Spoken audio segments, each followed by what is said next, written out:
السلام عليكم ورحمة الله وبركاته. ازيكم يا اصحابي؟ ازيكم يا حبايبي؟ عاملين ايه؟ يا رب تكونوا بخير. اهلا وسهلا بيكم في قناتي ام زياد وجانا كل حياتي.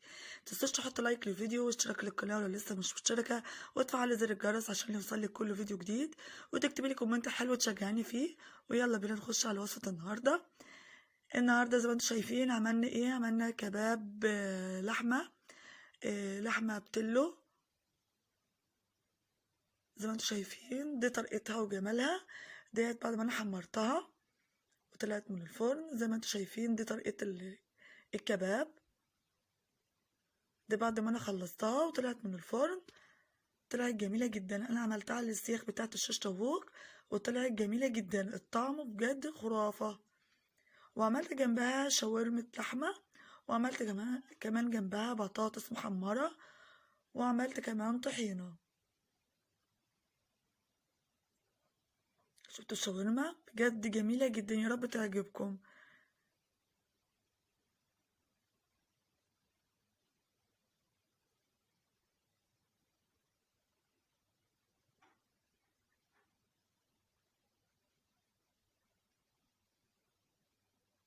الطعم بجد خطير.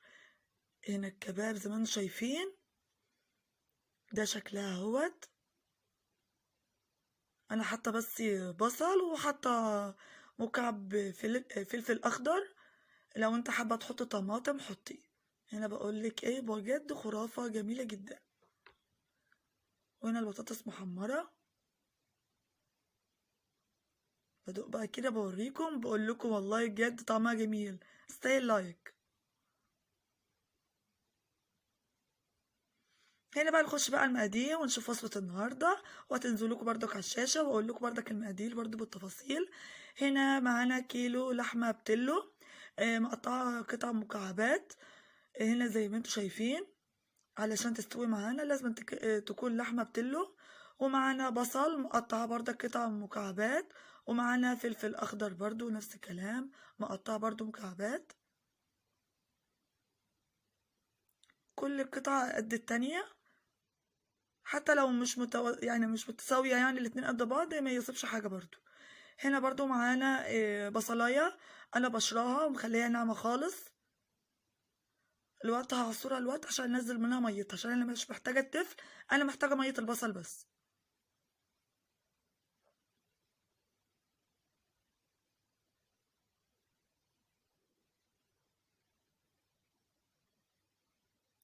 هنا كنت حطيت عليها حبة ملح وسبتها على جنب عشان تنزل ميتها، فهتلاقيها نزلت ميتها.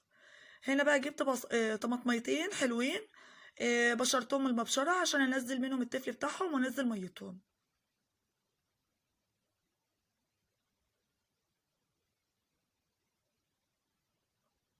هنا بقى نخش بقى على المقادير بتاعتنا الجميلة. هنا الطماطم اهيت اللي بوريكم ان انا بشرها. ومعانا البصل زي ما انتم شايفين انا حطيت له حبة ملح حلوين كده علشان تنزل ميتها. واجيبها بقى واعصرها في مصفى سلك صغيرة عشان انزل منها المية. انا محتاجة بس المية بتاعتها، مش محتاجة التفل، لان التفل في المشاوي هتتحرق.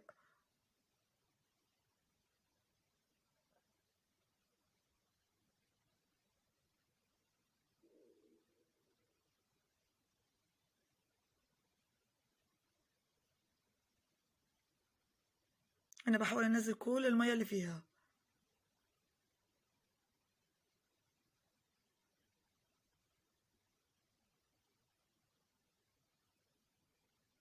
انا بحط كل الكمية بقى اهو علشان اخلص، عشان لازم تقعد في التتبيلة ديت يعني 4 ساعات او حاجة. يعني اقل حاجة 4 ساعات.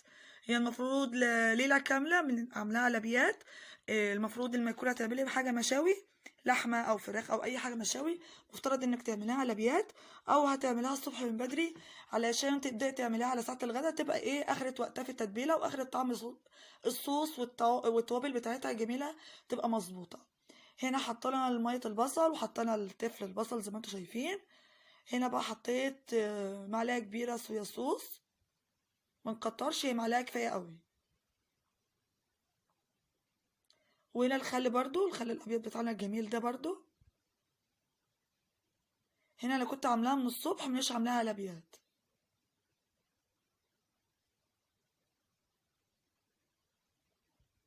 وهنا شوية بهارات لحمة،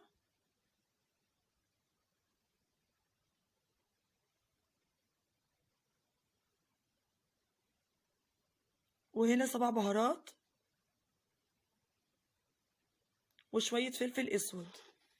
طبعا ما نكترش بهارات يا جماعة، يعني توابل كتير جدا، او نحط اي حاجة في قلب التوابل علشان في قلب بالذات اللحمة، علشان ايه ما تغيرش من طعم اللحمة، لان احنا عايزين طعم اللحمة يبقى باين فيها اكتر كمان.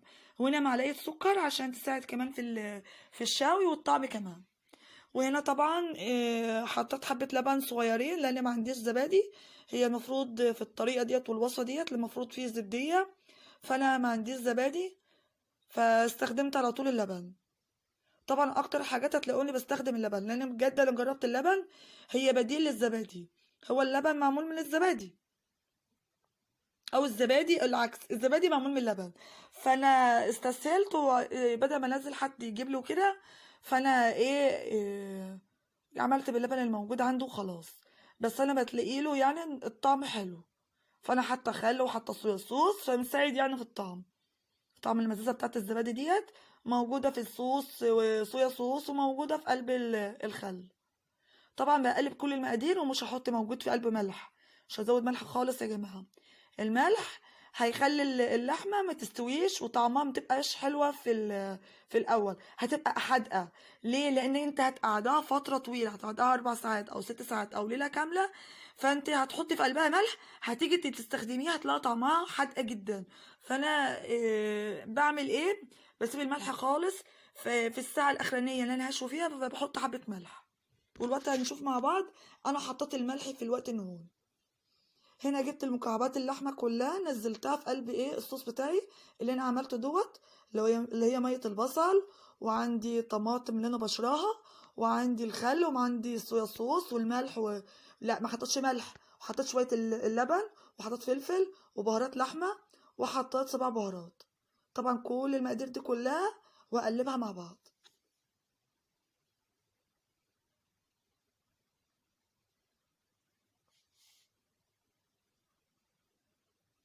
هنا كنت انا هحط البصل والفلفله، ورجعت في اخر لحظه قلت لا، انا هخليها في الاخر، مش محتاجاها. هنا كده قلبتها اهوت، وهسيبها بقى على جنب كده. طبعا احنا في الشتاء بقى مش محتاجه ان انا احطها في التلاجة. طبعا لو انت عايزه تحطها في التلاجة حطي، بس انا لما قلت احنا في الشتاء ما احطها في التلاجة. انا سبتها في الوقت دوت بالظبط، يعني قعدت لها 4 ساعات ونص 5 ساعات في الوقت ده بالظبط. هنا سبتها على جنب، وبدأت في الوصفة التانية اللي هعمل بقى هعمل شاورما. شاورما برضو لحمة.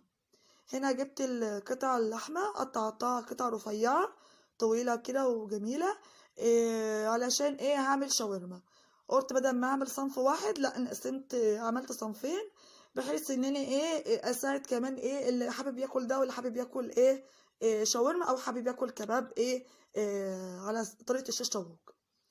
انا عامله اللحمه اللي هي المكعبات الكباب دي، عامله لها شيش طاووق. هنا حطيت شويه قرفه، وحطيت شويه زعتر، هما كانوا اخر شويه صغيرين جدا عندي. وحطيت شويه بهارات لحمه. طبعا الوصفه دي انا عملتها لكم قبل كده. وشويه فلفل، بس كل مره بعملها بطريقه مختلفه شويه، يعني بشيل حاجه وبحط حاجه بدلها في التوابل. واحط شويه خل، واحط حبهان. طبعا لو عندك حبهان مطحون حطيه، فانا عندي الحبهان بيبقى صحيح ما هوش مطحون، فانا بفركه كده بايديا كده، بفركه عن بعضه واقوم حطاه. واحط باربيكيو، تديلها برضو طعم وجميل جدا.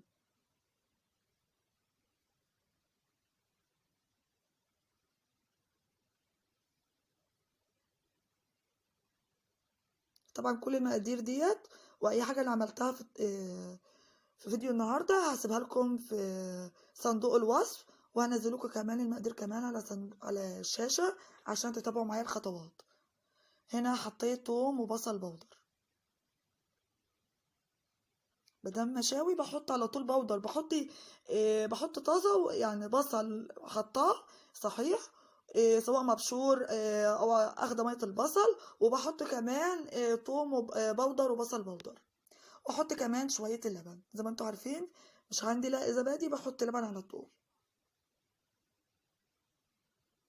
هنا بقى حطيت شويه ملح، لان انا مش هقعد الشاورما كتير علشان اقعدها ليله وكلام من ده، لا انا مش هقعدها كتير، فانا بقعدها هي ساعه مش اكتر من كده، وببدا بقى اشتغل فيها على طول.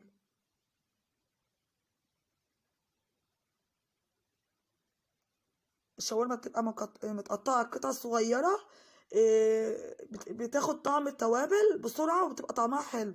لكن مكعبات اللحمه سواء انت او فراخ في العموم او اي حاجه مشاوي تانية، بتبقى محتاجه تقعد في التتبيله شويه. هنا هسيبها بقى شويه ساعه، وبدات بقى جبت صينيه، جبت في قلبها دهن كندوز، وقمت حاطه على شويه زيت، وقمت مسيحاهم على النار، واول ما سخنوا كده شويه نزلت على طول اللحمه الشاورما.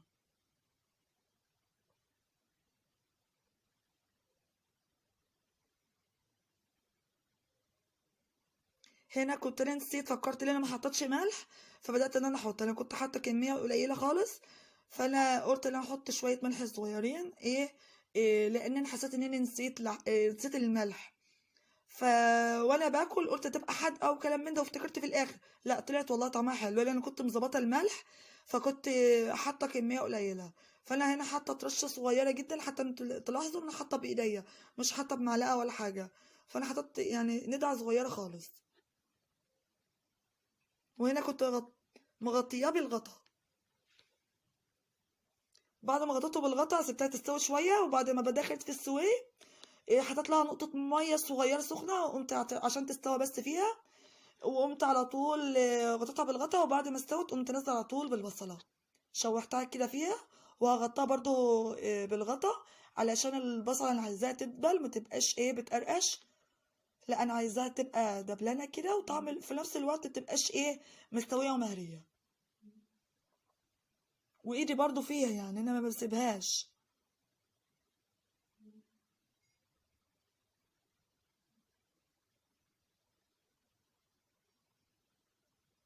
طبعا الدهن اللي انا حطاه بيساعد برضو بيخلي اللحمه طريه شويه وتديلها طعم حلو.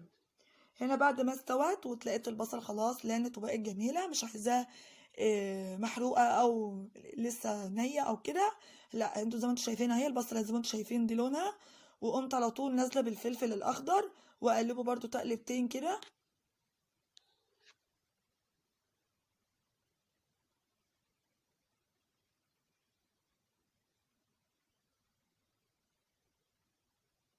وفي العين التانية حاطه البطاطس، بحمر بطاطس على طول، ايدي في البطاطس وايد في قلب اللحمه اللي هي الشاورما، علشان انجز في الوقت، والوقت كمان بيجريش بيا. لان طبعا انتوا ما بتبداوا بس تحمروا حاجه من المشاوي ديت على النار، الاولاد بيشموا الريحه ويبقى خلاص جاعهم، يقول لك يا ماما خلاص احنا ما عندناش قادرين. فانا بعمل بنجز في الوقت، وفي نفس الوقت برضو انا مشغله الفرن مسخناه ليه علشان هعمل الكباب.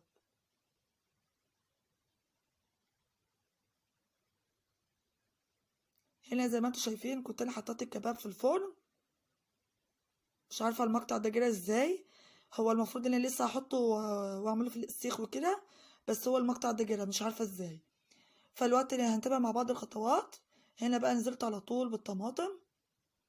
هنا في السيخ كنت انا حطيت مكعب لحمه ومكعب بصل، ومكعب لحمه ومكعب بصل لما مليت السيخ كله. وبعد كده ما سخنت الفرن قمت رصاهم على طول يعني في قلب الفرن، على على الشوايه اللي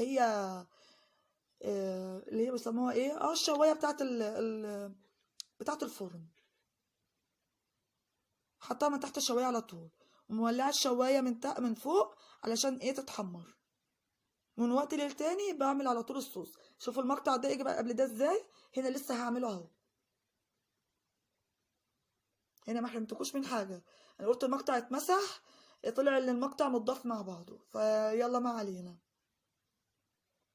المفروض المقطع ده الاول وبعدين الشاورما والكلام ده كله، لا هو ده نزل لكم من الاول الشاورما وانا بعملها، وده نزل لكم في الاخر.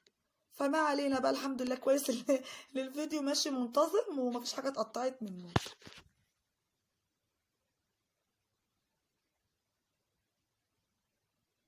هنا العرفانة الشيش طاووق علشان ما تتحرقش مني في الفرن، فانا بجيبها واحطها في ميه سخنه. احطها في ميه سخنه ليه؟ علشان العصيان بتاعت الشيش طاووق ديت تبقى طريه، ما تبقاش ناشفه وانت لسه جايباها، لا تبقى طريه. تقعدها نص ساعه كده في الميه السخنه، وبعد كده تصفيها من الميه وتستخدمها على طول، عشان ما تحطها تحت الشوايه او هتحطها على جريل بتبقى ايه ما تتحرقش منك. انتوا برضه هتتابعوا برضك معايا هتلاقوها برضه ايه ما اتحرقتش مني، لان انا سايباها ونقعها في الميه. هنا زي ما انتم شايفين حطيت مكعب بصل، حطيت مكعب قصدي سوري مكعب لحمه ومكعب وقطعه بصل وقطعه فلفل اخضر، ومكعب برضو لحمه وبصل وفلفل. حطيت كل حاجه موجوده معايا، يعني مكعبة اللحمه وبصل وفلفل. همل على طول اللي هما العصيان الشيش طاووق بنفس الطريقه، علشان ايه تبقى شكلها حلو، وكمان اللي ياخد السيخ كده يبقى ايه مليان خضار. هنا زي ما انتم شايفين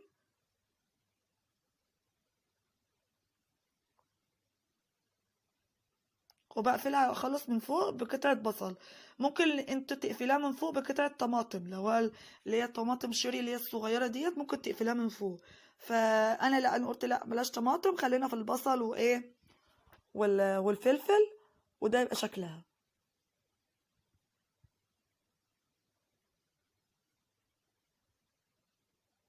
طبعا لو انت حطاها كده في التتبيله وقاعده وقت كبير اهو طريه، وانت بتدخليها في السيخ بتاع الشيش طاووق.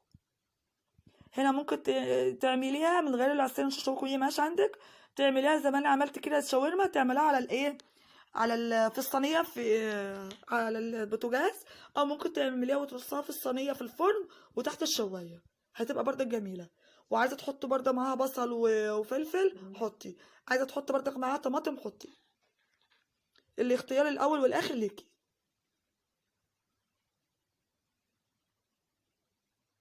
هنا كنت لسه ما حطيتش الملح يا جماعه، انا هنا مش ناسي عشان اقول لكم الملح هحطه في الاخر خالص.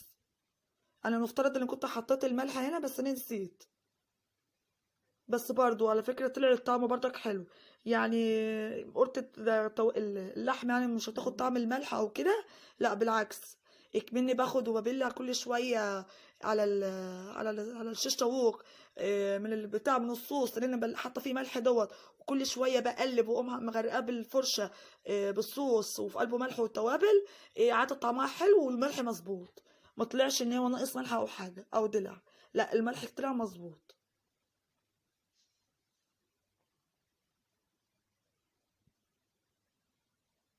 هنا بقى متنسوش تحطوا له لايك بقى، شجعونا بقى باللايك يا جماعه.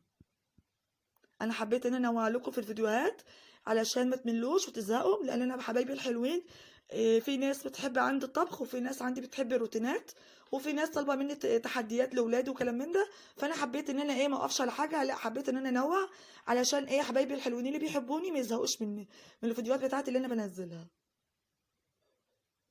طبعا الفيديو دوت المفروض ان هو كان نزل لكم من اول الشهر اللي فات، الفيديو دوت انا عاملاه بقاله شهر. كل ما اجي انزله لكم طبعا انتوا فاهمين مقاطع الفيديو كلها بتتمسح، فبعرفش انزله، او اجي اصور فيديو واحط فيديو تاني على التاني، الفيديوهين يتخشوا في بعض والمقاطع كلها تتلخبط وفيديو يتمسح منهم. فانا ما حاولت ان انا اظبط الدنيا على قد ما اقدر كده وانزل لكم حبيت ان انا انزل لكم تحديات وفيديوهات روتين على فيديو مأكولات وكلام من ده، حاجات من المطبخ، عشان ما تملوش وتزهقوا من الفيديوهات بتاعتي اللي انا بنزلها.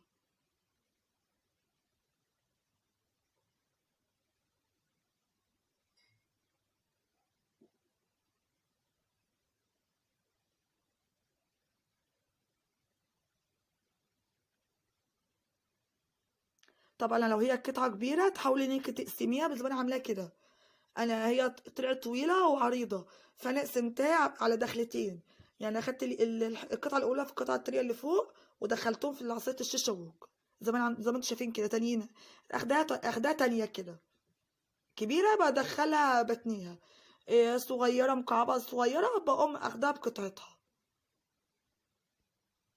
وخدوا بالكم يا جماعه انتوا بتقطعوا اللحمه اللي انتوا بتقطعوها قطع متساوية، قطع كلها قد بعض، وكبروا القطع علشان هي ما بتدخل الفرن في لحمة بالكش. هي هنا مكشتش مني، هي اللحمة طلعت حلوة قوي جدا، وطلعت مستوية وطعمها حلو. طبعا انا منزلكوش في اي فيديو انا عاملاه، سواء اي حاجه انا عاملاها لاول مره او انا جربتها، لما يكون حاجه انا واثقه منها وجربتها وعجبت اولادي وجوزي فببدا انزلها لكم على طول. لو حاجه مش كويسه او ناقصها حاجه او ملخبطه فيها ما ببداش انزلها، ما بنزلهاش خالص. فانا بحب ان انا انزل ايه حاجه تستفيدوا منها، وحاجه تحبوني وتحبوا فيديوهاتي. يعني انا بحاول الحاجه اللي بنزلها هي حاجه نكون مجرباها، او حاجه جديده انا عاملاها بحاول انا الاول اجربها، هل عجبتني الفكره وعجبتني الطريقه، ببدا انزلها عندكم على طول في القناه، واخلي حبايبي الحلوين كلها يجربوها.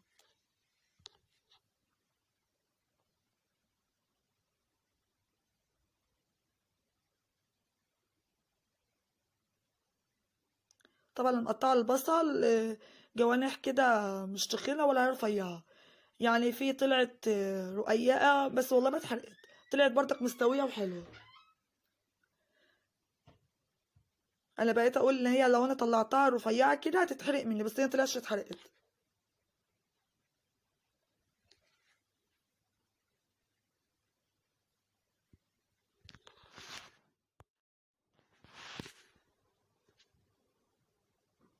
هنا ايه قربت اخلص اهوت القطع زي ما انتم شايفين.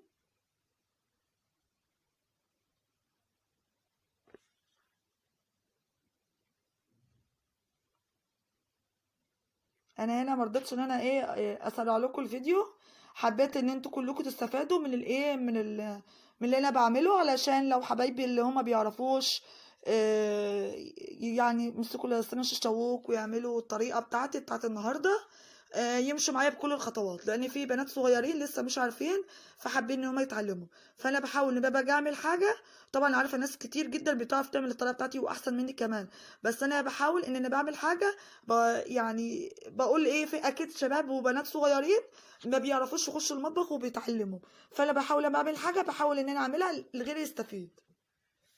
هنا كنت انا خلصت اهوت، هجيب بقى الملح زي ما انتم شايفين وهقلبه بقى اهو، وهبدأ احط بقى العصيان الشوك في قلب الطبق واغرقها خالص.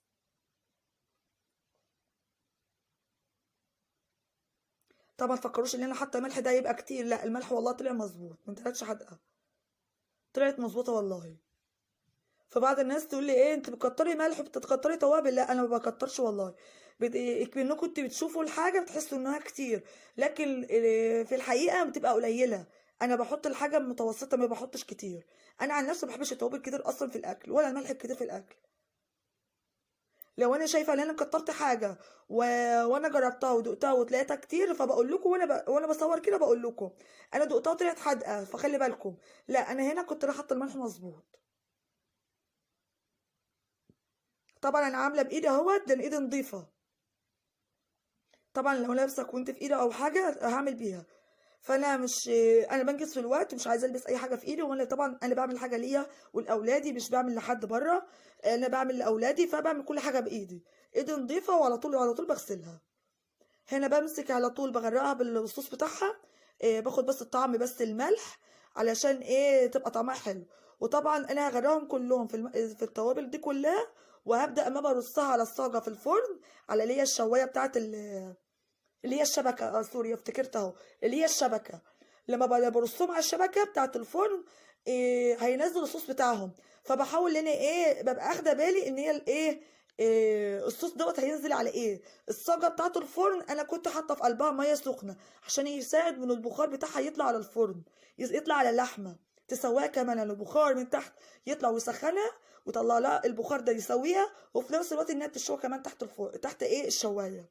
يعني انا مش مشغله الفرن من تحت، انا مشغلاها وسط وحاطه الصاجه وحاطه عليها ميه. طبعا انت ما عندكش الصاجه، حطي بقى صينيه واملاها ميه سخنه، ما تدخلهاش الفرن ميه سقعانه، لا حطها ميه سخنه الاول، وحطيها وهي مع البخار بتاعها اللي بيغلي دوت هيساعد في تسويه اللحمه برضو مع الشوايه فوق وهي شغاله. من وقت للتاني وانت بتقلبي جيبي فرشه بتاعت اللي هي اللي احنا بنعمل بيها الزيت، وعك اللي هم ايه، غرقي كده اللي هم العصير وش الشوكه بتاعت اللحمه دي، تغرقيها بالصوص، هتبقى جميله جدا. وفي الاخر بقوم جايبه فحمايه وحطها في الفرن من تحت. بس انا حطها في كوبايه الكب كيك، زي ما انتم عارفين انا بجيب كوبايه الكب كيك، هي كوبايه فيها كده، فانا بحط في قلبها الفحمايه سويها على النار، وبحط عليها الفحمايه في قلب الفرن، والزيت اللي بينزل والحاجه اللي بتنزل من اللحمه بتنزل على الفحمايه، فبتدخن وبتديلها ريحه وطعم حلو قوي. اترينك انت شارياها من بره وشويها على الفحم، او انت شويها عندك في الفحم، او على شوايه جريل. بصراحه الفكره ديت انا عملتها كده من دماغي، طلعت بصراحه جميله.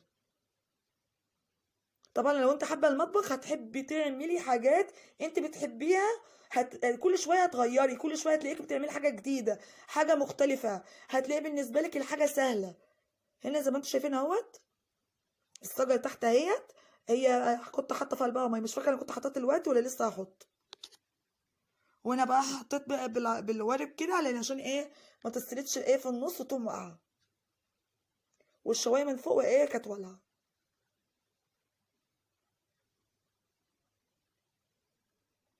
انا بس برصهم كلهم فين، في قلب بتقولوا معايا الشبكه اهو، زي ما انتم شايفين. شوفوا الصوص بتاعها بينزل ازاي في الصاجه تحت، فبتعمل دخنه. فانا هحط بقى ميه اهو، زي ما انتم شايفين. كنت انا سخنت الميه،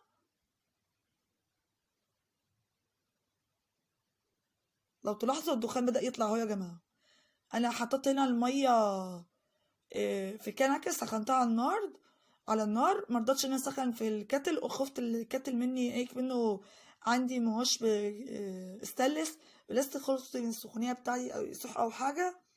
انا في بعض الاحيان بعمل كده، بس كمان مولعه الشوايه والفرن من تحت، فبخاف والله. طبعا اللي بيساعدني في اللحظه دي جنى ماسكالي الفرن وانا شغاله. هنا كنت انا خلصت بقى الشيش طاووق زي ما انتم شايفين، طلعته وخلصته. هو قاعد تقريبا في الفرن قاعد ساعه وربع، قاعد ساعه وربع في الوقت ده. ساعه وربع بعمل في الوقت ده. هنا بوريكم ازاي جميله ازاي، بس كانت سخنه نار، لان انا كنت بنزل بوريكم ان هي مستويه وجميله. كل شويه زي ما انا قلت لكم بجيبه بدهن على طول العصيان الشوك دي كلها، بعملها بالصوص بتاعها اللي هو فاضل من اللحمه. كل شويه بجيبه وبعد كده من الصوص بتاعي عشان يبقى طعمها حلو وما تنشفش مني على الفاضي. هنا باينه ان هي غامقه وتحس انها حمراء خالص، لكن هي في الحقيقه كاميرا كمان انا فاتحه كمان الاضاءه، فالصوره غامقه قوي، بس هي في الحقيقه ما هياش غامقه قوي كده. والشاورما هي ده غرفتها في طبق زي ما انتم شايفين. يبقى عندي الشاورما، وعندي كباب، وعندي البطاطس اتحمرت اهيت وطلعتها حطيتها على مناديل، وعملت كمان الطحينه. طبعا الطحينه عملتها لكم قبل كده، فمرضتش ان انا اعملها وياكم، قلت اختصر بقى في وقت الفيديو عشان ميبقاش الفيديو طويل. بس بصراحه والله يا جماعه من غير مبالغه والله في الكلام بجد طلعت جميله جدا، طعم وريحه جميله جدا. وكمان الفحم عامل شغل انا بقى وريحه بقى وجو جميل. اترينك انت قاعده بقى عند الحاتي ولا في اي مطعم كده بقى كبابجي كده، وتشم الريحه بقى بتاعت الفحم دي عامله شغل، ما اقولكوش والله على الريحه والطعم. والطحينه اهي زي ما انتم شايفين، بطاطس محمره اهو. يلا بقى وندوق. يا جماله يا جماله، بجد تحفه تحفه تحفه، والله بجد جميله جدا كده. السلام عليكم ورحمة الله وبركاته. ازيكم يا اصحابي، ازيكم يا حبايبي، عاملين ايه؟ يا رب تكونوا بخير. معاكم ام زياد وجنى كل حياتي. النهاردة اقدم لكم فكرة جديدة، ممكن في بعض الناس تكون عارفينها، في ناس تانية ما تعرفهاش. فانا حبيت ان انا اعرف حبايبي الحلوين اللي ما يعرفوهاش، او كل ست بيت شاطرة في بيتها حابة ان هي يكون المراتب بتاعتها نظيفة وجميلة ومفيش عليها اي اتربة، وتحافظ لها عليها هقدم لكم النهارده هي كسوة مرتبة. الكسوة المرتبة ديت جميلة جدا، انا شارياها دي لسه بقالي كام شهر، بس بصراحة جميلة جدا، محافظة على المرتبة وجميلة. هي باستك من تحت كده، وهي من فوق القماشة بتاعتها زي الفوطة، ومن تحت مشمع، بس مشمع طري، مش المشمع اللي بيخرفش، لا، مش النوعية بتاعتها جميلة جميلة وحلوة. ما بيتسقطش عليها ميه ولا اي حاجه، حتى لو في طفل صغير، لو في حد عنده اطفال صغيرين او حاجه وبيناموا على السرير وكده، دي بتحمي المرتبه ان هي ما ينزلش عليها اي حاجه. بس بصراحه جميله وعجبتني الفكره، فانا قلت ان انا اوريكم الفكره بتاعتي واللي انا شفتها بصراحه، ولما قلت ما انا اجربها هقول لكم عليها وعجبتني ازاي، وهي فعلا عجبتني وفكره حلوه، وسعرها مش غالي، سعرها رخيص. طبعا هي السرير الاطفال والسرير الكبيره بتقدري تحافظي عليها، بدل ما نقعد نشيل الكسوه بتاعه المرتبه وكل شويه نغسلها. لا، هي ديت الفكره ديت حلوه، ان انت بتركبيها في كفر، هي عامله زي الكفر بالظبط، استك اهي من تحت، وانت بتركبيها في قلب المرتبه. سهله وحلوه، مفيش فيها اي حاجه، بتبقى شكلها جميل على السرير، وبتحافظ لك على المرتبه لو في تراب او في اي حاجه. دي شكلها وهي على السرير، بس بصراحه جميله جدا وعجبتني، فانا قلت ان انا اقول لكم عليها.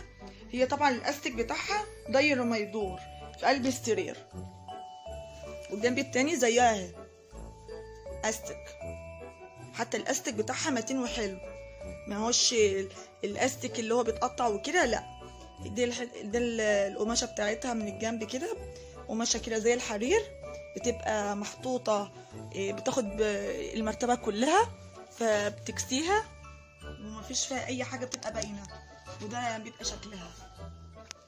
فانت بتاخديها وبتحطها كده بالشكل ده، بس بصراحة جميلة، فعجبتني الفكرة بتاعتها، فانا قلت ان انا ليه لا ما اصورهاش واقولها لكل حبايبي اللي عايزين يجيبوها. بجد هي جميلة جدا، وبتفرش عليها الملاية، ما بتصهدش ولا اي حاجة، انا اطفالي بيناموا عليها وحلوة. طبعا انا هجيب باذن الله للسرير الكبير، انا جايبة للسريرين الاطفال، هي في منها كمان الوان، يعني هي فيها منها مقاسات وفي منها الوان.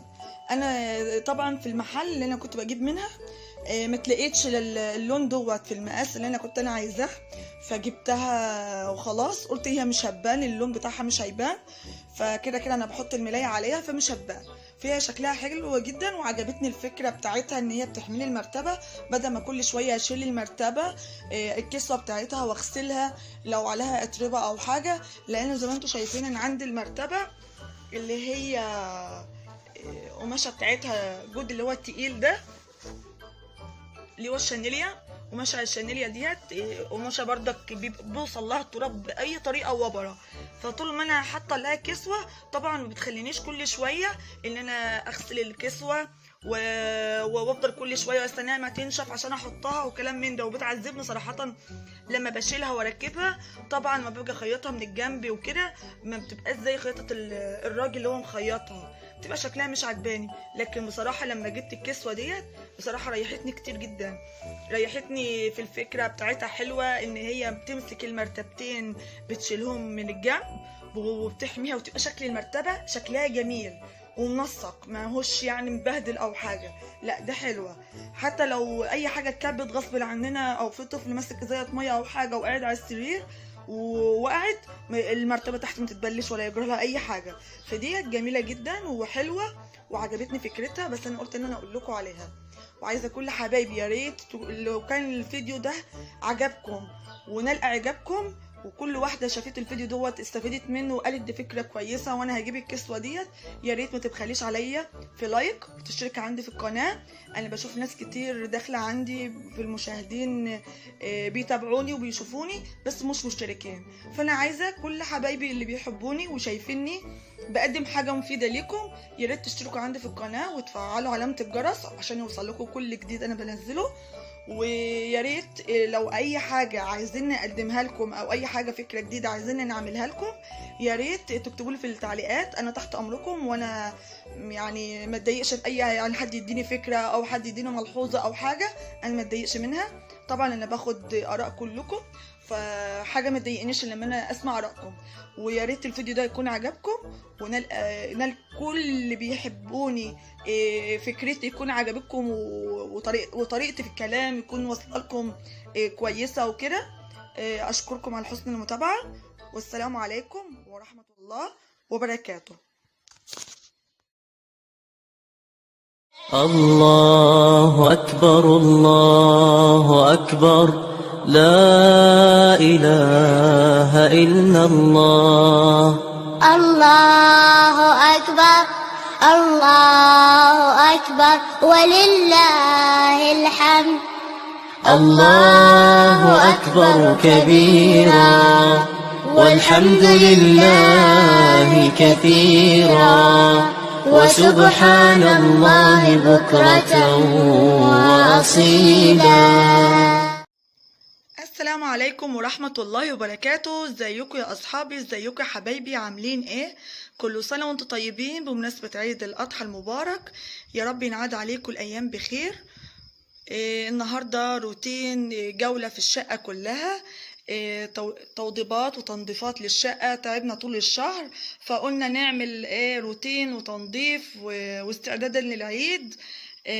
تنظيفات العيد دي طبعا انا عملتها لكم ونزلتها لكم من اسبوع، كنت انا منزلاها. فطبعا لما اتحملت وكده ما كانش برضو في نت، كان عندي النت ضعيف لغايه ما لما اتحمل ونزل. طبعا لسه نزل لكم من امبارح، على حسب ما هو هينزل امتى وكده. فطبعا كنت بردك في فيديوهات كنت عايزه اصورها لكم، بس كان عنده ظروف ما عرفتش ان انا اصورها لكم وكده. فانا رتبت الشقه وفرشتها لوحدي قبل العيد بيوم وكده. اهو يا جماعه زي ما انتم شايفين كده باب الشقه اهو، زي ما انتم شايفين اهو يا جماعه. وهنا الزهريه الطويله دي بتاعت الورد دي اللي كانت بين الكنبتين، فانا نقلتهم هنا عشان هي بتضايقني بس لما بوقف على الشباك بنشر او كده. زي ما انتم شايفين اهو الصاله مفيش فيها حاجه يعني. طبعا انتوا شايفينها قبل كده. التغيير بس اللي انا عملته هي الزهريه بس اللي انا نقلتها، والسجاده ديت اللي كانت في اوضه النوم انا جبتها هنا. حسيت ان هي لايقه اكتر علشان المشايه دي الطويله، فانا عملت بس تغيير، بس اختلاف بس بسيط. زي ما انتوا شايفين اهو دي الصاله هي كلها زي ما انتوا شايفين اهو يا جماعه، حاجه كده بسيطه اهي. يا رب يعجبكم.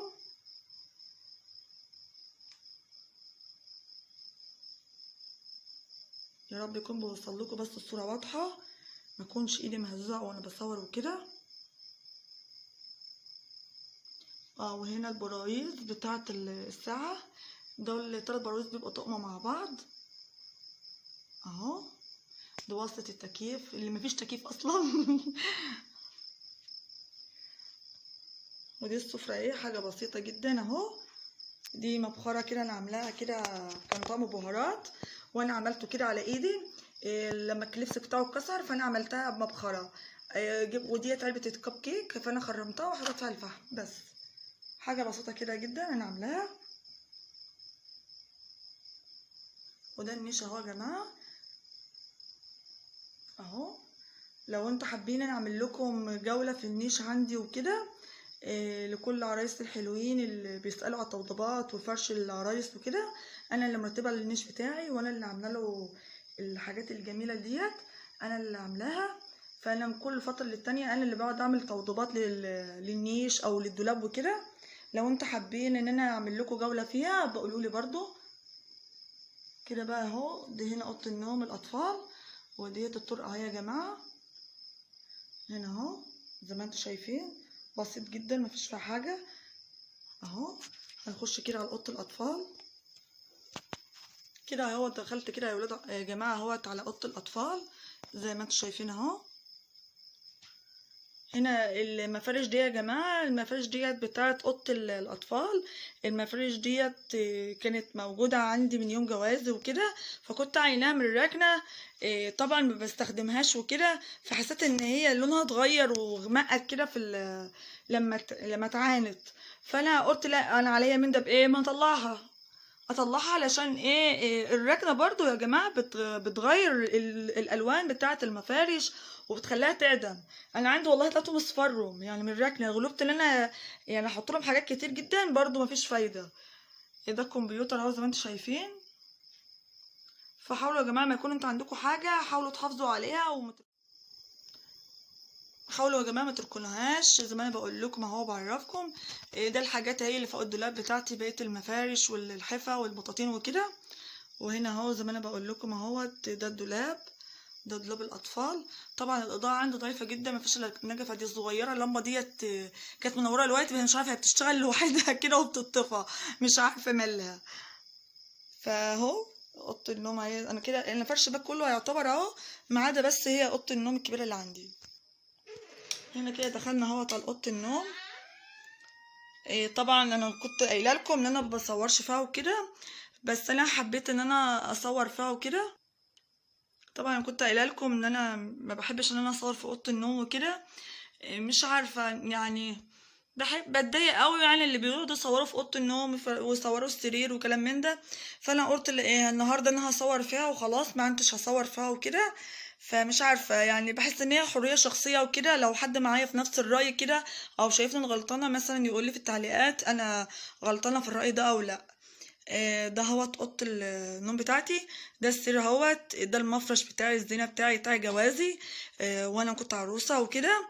فانا المفرش دوت جميل جدا وحباه، ويعني من كل فتره للتانيه انا ببقى عايزه ان انا افرشه كل شويه، يعني من جماله وحلاوته اللي انا بحبه جدا. بجد يعني مش عارفه اقول لكم قد ايه هو جميل. هو مفرش من فوق والحاف اللي هو من تحت، يعني هو يعني كذا قطعة، هو قطعه كتير. المفروض دوت ان هو زي الملاية كده بس ملاية ستان، بس هو مش عارفة هما بيسموه ايه. اهو المفرش ده يا جماعة كان جاي والله جاي لي هدية من عمي، كان جاي لي هدية من السعودية. فبجد هو يعني اغلى حاجة عندي وعزيز عزيز جدا على قلبي. يعني عمي ما راح السعودية وشافه جاب لي واحد وجاب لي بنته واحد، يعني ديت من اقيم الهدايا اللي جات لي بجد وفرحانة بيها قوي. ف ده المفرش اهو زي ما انتم شايفين اهو، جماله بجد طعم جدا ورقيق وحاجه جميله جدا. حتى مش هتلاقوها كمان هنا في السوق حاجه كده قيمه قيمه بجد. هنا الكومودينو اهو، وده الكومودينو التاني. هو الاوضه يعني ما فيش فيها حاجه، يعني ما فيش فيها افتكاسات يعني في حاجه. هنا في بعض حاجات كنت طالعه عينها لسه في علبها اهيت من فوق ما ليهاش مكان وكده. ده السجاده بتاعت الصاله اللي قلت لكم عليها انا هحطها هنا. وده الصفر بقول الصفرة دي التسريحة بتاعتي بسيطة برضو ما فيش فيها اي حاجة زي ما انتم شايفين. يعني حاجات يعني معينة انا حطاها، وبقية الحاجات عينها في قلب الادراج، لان بنتي طبعا زي ما انتم شايفين بتحب تستكشف في كل حاجة في عرايسها او في بشرتها، بتقلدني في كل حاجة. يعني نفسها انها تعمل قناة، يعني بنشوفه من صغرها الناس تعمل قناة تحب تقلد. تحب تشوف اي حد بيعمل حاجة انها تقلده، بس بتحب تقلد يعني الحاجة الحلوة، يعني مش بتقلد الحاجة الوحشة. فنفسها تقعد يعني اي عروسه اي حاجه عندها عايزه تقلدها تعملها كشخصيه كده وتقعد تزوقها. مثلا انا اللي بلبس حاجه معينه في البيت تلبس وتقلدني، انا بعمل مثلا ميك اب مثلا بطريقه معينه تقلدني برضو. فاهمين؟ فهم الاطفال بيحبوا يقلدوا والدتهم وكده بالذات البنات. وهنا كده اهو باب الاوضه زي ما انتم شايفين اهو. كده انا خرجت من باب الاوضه اهو بتاعت اوضه النوم. وده طبعا اوضه الاطفال زي ما انتم شايفين اهو. وده الحمام طبعا انتوا عارفينه اعزكم الله اهو، مفيش في قلبه حاجه يعني اهو، حاجه يعني بسيطه اهو، انا مش سارجه النور ولا حاجه اهو. كده هنخش بقى كده. ودي الطرقه زي ما انتوا شايفين اهو يا جماعه، دي الطرقه بتاعت المنفصله بين الاوضتين والمطبخ والحمام. حتى لو انا وقفت هنا اهو اهو اهو يا جماعه، في وش على طول الشباك كده. بقى بنخش كده على المطبخ اهو. ده صبة الغسيل والتلاجة زي ما انتوا شايفين اهي. تلاجة بسيطة مفيش عليها اي حاجة يعني كتير اهو. باب المطبخ اهو زي ما انتوا شايفين كده. بطل على اوضة الاطفال بتاعت الاولاد. واهو دي الترابيزه دي كانت عندي بفرشها في في قلب المطبخ في بيتي القديم وكده. كنت بفتحها وكان لها كراسي كده ومتنجده وشكلها جميل جدا. كسرير اللي هي كراسي اللي هي الحديد الحلوه ديت ومتنجده، وكنا بنقعد نتغدى عليها. فطبعا هنا لسه والله ما جربت هنا ينفع هنا صراحه ولا لا، بس انا شايف المكان هيبقى ضيق وكده. فدوت التلاجة اهو الحاجات اللي انا حطاها. طقم التوزيع بتاع المعالق كبير والصغير، وفازة بس صغيرة اهو. دي التلاجة، ودي الصواني بتاعتي اللي حطاها كده من الجنب، وده علبة الرز، ودي سباتة الخضار. طبعا الازاز دي كلها لان المية اكتر الاوقات بتتقطع عندي، فانا مالي الازاز ده على طول وحطاها هنا. فانا مش عاجبني شكلها صراحة، فنفسي ان انا اجيب كوردير كبير، بس انا مش عارفة احطه فين وكده. فممكن ان انا ابقى اغير النظام شوية، وممكن اجيب كرسي واحطه هنا على جنب السباتة، او انقل الترابيزة في مكان لسه مش عارفة. فانا عايزة اعمل التغيير ده قريب باذن الله. وده التربة اهو يا جماعة، وده الانبوبة. طبعا احنا عندنا انبوبة. وده البوتاجاز. المطبخ يعني بسيط جدا يا جماعة، مفيش في قلبه حاجة يعني اهو. ده الشفاط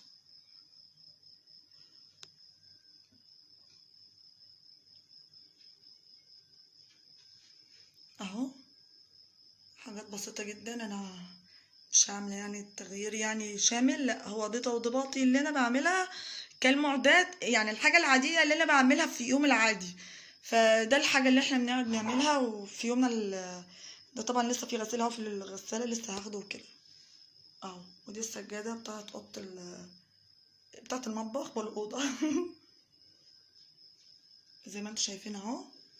وكده نكون خلصنا اهوت جولة في الشقة كلها، علشان انا رضاكم وما يكونش ان انا اتأخرت عليكم في اي فيديو او اي حاجة انا بنزلها لكم. حبيت ان انا انزل لكم فيديو في الجولة في الشقة كلها. يا رب يعجبكم الفيديو، ويكون انا عاملة حاجة كتغيير يعني هو يفرحني ويفرح اولادي ويفرحكم انتوا كمان كمشاهدين بتشاهدوني في الفيديو. ويكون حاجة بسيطة انا بقدمها لكم، يكون حاجة لطيفة وحلوة، ما يكونش انا ضيفة تقيلة، ويكون كل حاجة بسيطة انا بقدمها لكم تكون حلوة ويكون عاجباكم. انا هو عملت لكم في الشقة كلها حاجات بسيطة جدا، انا مفيش الا التغيير زي ما انا قلت لكم، اللي هي السجادة اللي في اوضة النوم دي غيرتها بس هنا. فلو انتوا شايفين ان هو كده كتغيير حلو او نظام كده زي ما انا بقى عامله كده في الشقه كده شكلا حلو، قولوا لي في التعليقات ايه رايكم في الفيديو بتاع النهارده وجولتي في الشقه. شجعوني، وعايزاكم تشجعوني بلايكات كتير جدا، وتشجعوني ان انا اعمل فيديوهات وانزلها لكم، ما اتاخرش عليكم في اي فيديو انا بنزله وكده. واسيبكم في رعاية الله وامنه، والسلام عليكم ورحمة الله وبركاته. وما تنسوش تحطوا لايك للفيديو عشان يوصل للكل، وتشجعوني ان انزل لكم كل يوم فيديو باذن الله. باي باي.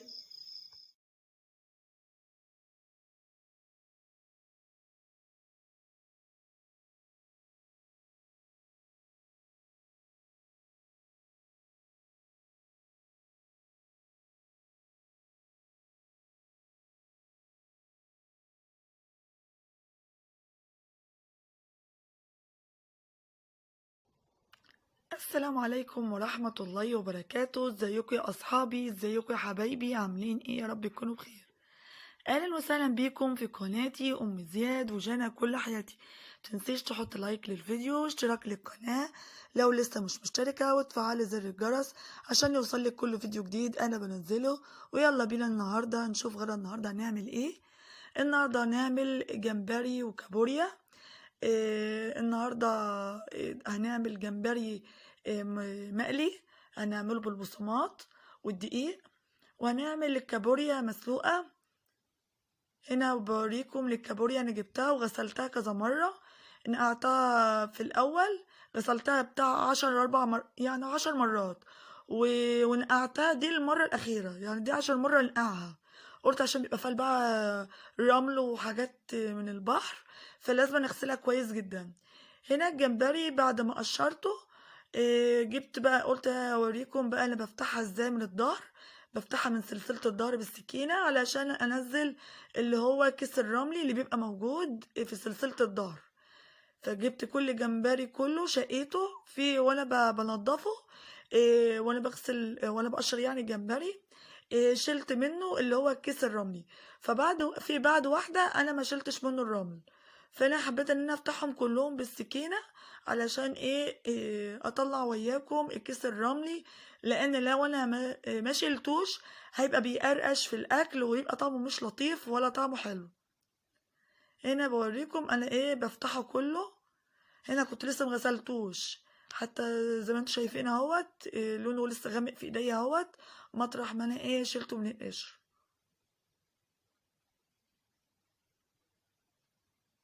هنا بحاول انا اشوف لو في واحده نسيتها او كده، ان انا اشيل كله واشقه بالسكينه.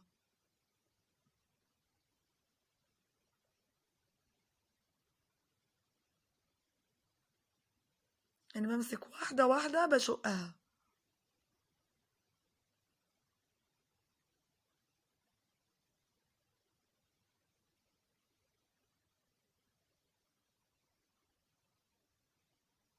هنا اهو وريتكم واحده اهيت، في قلبها دوت الكيس الرملي اللي بيبقى موجود في سلسله الظهر. حاولت ان انا اوريها لكم علشان تبقى شايفين ازاي احنا بنشيل سلسلة بنفتح الجمبري ازاي من الظهر ونشيل منه الكيس الرملي. انا قعدت اتاكد كله علشان اتاكد ان لو في واحده فلتت من ايدي انا مش شلتهاش او حاجه، يبقى انا شلته كله واتاكدت انه كله نضيف.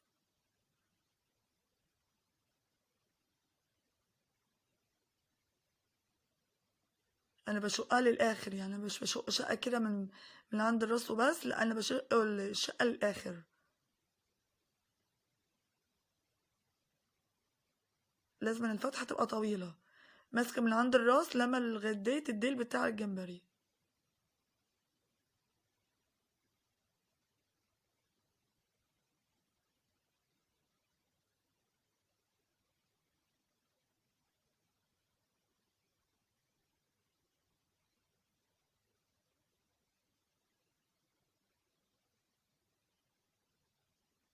هنا بقى ازاي انا خلصت اهوت.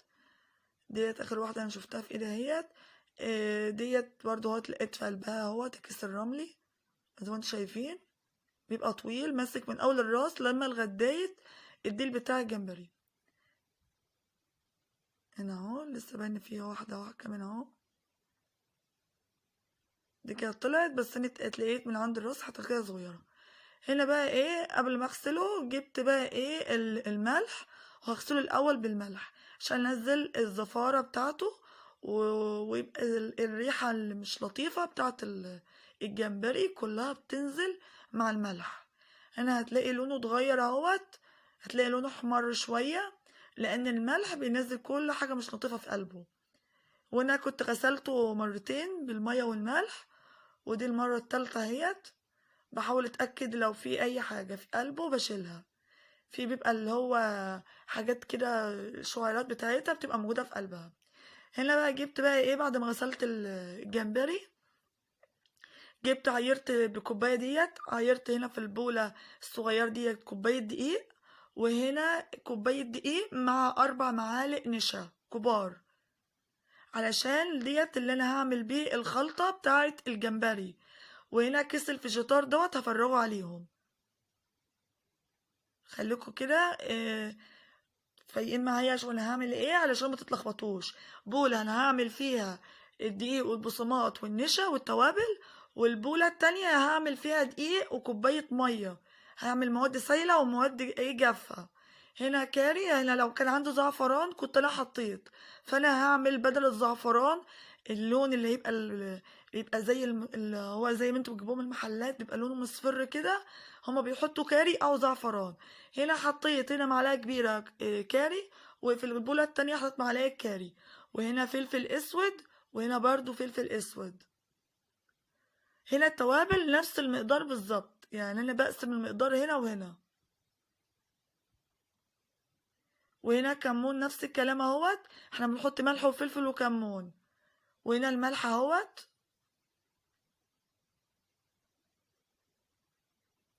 بقسم المقدار نفس المقادير بالظبط. وهنا بودرة ثوم، وهنا برضو نفس الكلام، هنا بودرة ثوم وهنا بودرة ثوم.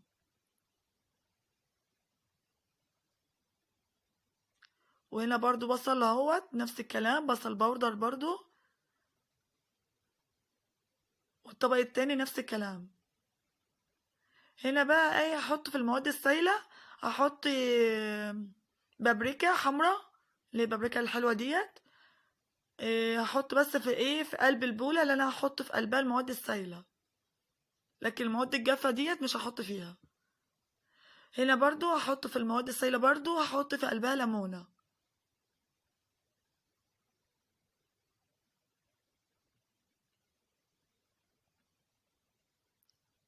هي ليمونة كده وسط، ماهيش كبيرة ولا هي صغيرة. واجيب برضو معلقة خل حلوة، معلقة كبيرة اهو.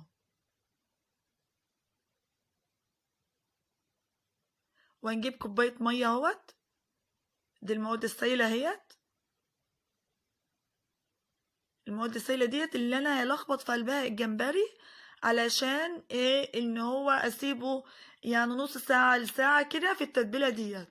التتبيلة السائلة ديت لازم تتحط في قلبها في قلبها الجمبري، وتقعد ساعة او نص ساعة. لو عايزة تحطها في التلاجة حطي، لو عايزة تحطها على الرخامة جنبك حطي. انا هنا كنت سبتها على الرخامة لغاية ما خلصت ايه الكابوريا.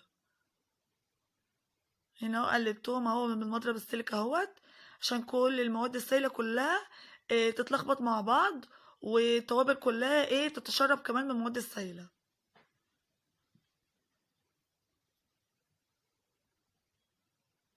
وهنا المواد الجافة برضو هقلب كل المقادير كلها مع بعض مع التوابل بتاعتها. لو عندك بصمات ممكن تحط بصمات بدل الفيجيتار. انا حطيت المتوفر عندي، انا كان عندي كيس فيجيتار، بس كيس الفيجيتار ده كان حار فانا حطيته مع كوباية الدقيق والأربع معالق نشا كبار، مع التوابل ملح وفلفل وكمون وتوم باودر وبصل باودر والتوابل بتاعتنا. هنا بقى جبت بقى الجمبري اللي انا غسلته كذا مرة، مية وملح. انا ما حطيتش غير المية وملح، في ناس بتحط ليمون فانا ما حطيتش ليمون. هنا غسلته كذا مرة بالملح، وغسلته برضو كذا مرة بالمية، ونقعته شوية كده بالمية حاف كده، مية كده بعد ما غسلته. وبعد كده صفيته وقمت حطاه اهوت مع التتبيلة اللي انا عملتها اهيت، مع الصوص بتاعي اللي هو الدقيق والمية، كوباية مية مع كوباية دقيق وملح وفلفل وكمون. وحطيت بابريكا حمرا اللي هي بابريكا الحلوة، وحطيت بودرة بصل بودر وتوم بودر، وحطيت شوية كاري. وقلبت كل المقادير كلها مع بعض بالمضرب السلك. وبعد ما قلبتهم قمت نازله عليهم بالجمبري على طول، هقلبهم مع بعض واسيبهم كده شويه كده على الرخامه، نص ساعه او ربع ساعه او ساعه زي ما انت عايزه. بس اهم حاجه الصوص الحلو ده ان هو يعني يعني ياخد الخلطه كلها مع الجمبري. والخلطه لازم تكون مش تقيله ولا هي خفيفه، يعني تتشرب كده من الجمبري وتبقى ماسكه في الجمبريه كده، ماسكه فيها، تبقى الصوص خفيف. لو تلاقيها صوص خفيف زودي دقيق. واحنا كده كده هنغلفها كمان بتغليفة اللي هي الدقيق بالبصمات. هنا بقى جبت بقى الكابوريا بعد ما غسلتها 10 مرات او اكتر زي ما انت عايزة تنقعيها. ممكن تنقعيها ساعة، ممكن تنقعيها ساعتين، لغاية ما الرمل والحاجات اللي تبقى متكونة في قلب الكابوريا موجودة في قلبها تنزل كلها. انا غسلتها كذا مرة ونقعتها، وكبات مية كبات ميتها ونقعتها كذا مرة. هنا جبت بصلاية او بصلتين كبار على حسب الكمية بتاعتي، وفلفلاية خضراء ومع مع قرن شطة اخضر. بس انا تلاقيته حار حطيت نصه بس. هنا جبت الكسرونة وحطيت حبة زيت في الكسرونة اهي على النار. لما الزيت يسخن شوية كده، يسخن شوية بقوم نازلة على طول بالبصل.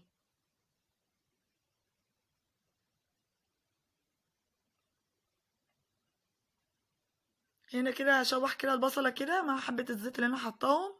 ممكن لو عندك مكعب زبدة او معلقة سمنة، اي نوع سمنة ممكن تقلبيها برضه معاه، هي بتديلها طعم بس.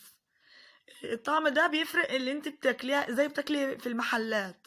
لو انت عايزة تديلها الطعم الدست بتاعك يعني زي المحلات، ممكن تحط معلقة زبدة او معلقة سمنة حلوة. فانا هنا ما حبيتش السمنه او الزبده، فانا حبيت ان انا حبه الزيت مع البصله والفلفل الفلفل والشطه. وهنا برضه ممكن تحطي كمان تقطعي كمان معاهم طماطمايه. الطريقه ديت الطريقه بتاعت الدمياطيه اللي بيعملوها بتوع عزبة البرج. هنا في دمياط بنعمل دي الطريقه بتاعتنا في الجمبري او الكابوريا. دي الطريقه بتاعتها الصح اللي احنا هنا بنعملها في دمياط. سواء عزبة البرج او دمياط نفسهم هما بيعملوا نفس دي الطريقة. فبيزودوا معاه قرص طماطم، فانا ما حبيتش هنا احط طماطم عشان ما تبقاش حامية وكده، عشان الاطفال هياكلوا معايا وكده. فما رضيتش، شلت استغنيت على قرص الطماطم، ومعلقة السمنة برضك شلتها. بس هو اساسي في الوصفة طماطمايه ومعلقة سمنة او معلقة زبدة. ديت بتديلها طعم زي المحلات بالظبط. هنا بعد ما انا اتشوحت البصله، وبعدين حطيت بردك الفلفل، وقمت عطيالهم تشويحه حلوه كده، وقمت نازله على طول بالكابوريا. هقلبهم تقلبتين خالص لما تاخد لها اللون الحلو. وهنا بالمناسبه كمان الكابوريا بتاعتنا ديت اللي هما بيسموها اللي هي النوتي، مش اللي هي الكابوريا اللي هي الدكر زي ما بيقولوا. الكابوريا النوتي ديت اللي هي الغامقه ديت اللي بيبقى فيها فص وتبقى طعمها حلو قوي. بيبقى طعمها حلو. الكابوريا اللي هي اللي مزرقه شويه ديت بتبقى مفيش فيها فصوص، وتبقى كابوريا زرقاء كده وتبقى كبيره. دي الكابوريا ديت اللي حتى تبانوا بردك من البطن بتاعتها، دي اسمها النوتي. بيبقى طعمها حلو، ويبقى في قلبها مبطرخه، ويبقى في قلبها فصوص. وديت اللي هي الصغيره الوسط، مش الصغيره خالص، دي يبقى في قلبها فصوص. هنا بنعرفها بالطريقه ديت، بنعرفها اللون بتاعها ده. لما بنيجي نشتريها بندور على اللون بتاعها ده، ونقول له احنا عايزين اللي هي مش عايزينها الزرقاء، احنا عايزينها الغامقه اللي ما بيقولوا عليها اللي هي الكابوريا اللي هي النوتي، اللي بتبقى بيعرفوها بيقولوا فيها ذكر وانتايه وحاجات من دي. فاحنا بنعرفها بالكابوريا اللي بيبقى اللون بتاعها ده بالاسم ده برضو. هنا هنحط التوابل بتاعتها بعد ما شوحناها. نحط ملح وفلفل وكمون بس، مش هنحط اكتر من كده، ومش هنحط لها ميه. هنقلبها ونشوحها مع البصله.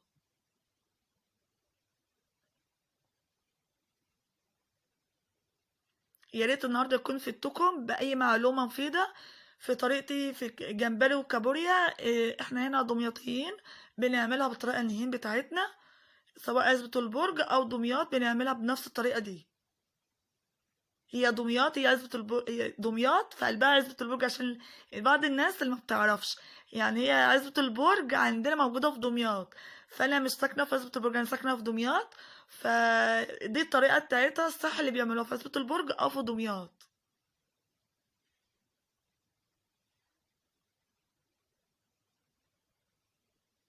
هنا في الطريقة ديت لو عايزة تقطعها في المكان، يعني بعد ما خلصتي ممكن تقطعي معاها قرص طماطم وتحطيها. ونحطش يا جماعة مية خالص، ونهدي النار عليها نار وسط كده. بتاخد لها 10 دقايق يعني بالظبط، ما بتزيدش. يعني هي الكابوريا بتستوي بسرعة، أول ما بتحمر على طول بنقوم طافيين عليها. هنا بقى بعد الجمبري، بعد ما أنا سبته ما خلصت اللي ورايا الكابوريا وخلصت اللي ورايا بكل حاجة، رجعت بقى ايه، قمت جايبة بقى واحدة بواحدة كده من الصوص. مش هكب كله، لأ، هاخد واحدة من الجمبرية كده واقوم احطها على طول في طبق.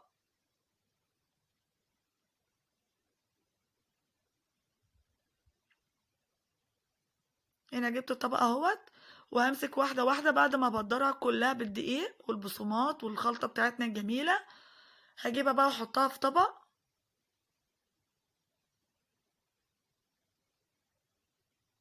هنا بس بوريكم انا بعمل ايه. بعد كده بقى ايه، بحط كذا واحده واقلب بالطبق كده، هرجهم كده. بعد كده اقوم ماسكه واحده واحده واقوم رصهم في الطبق.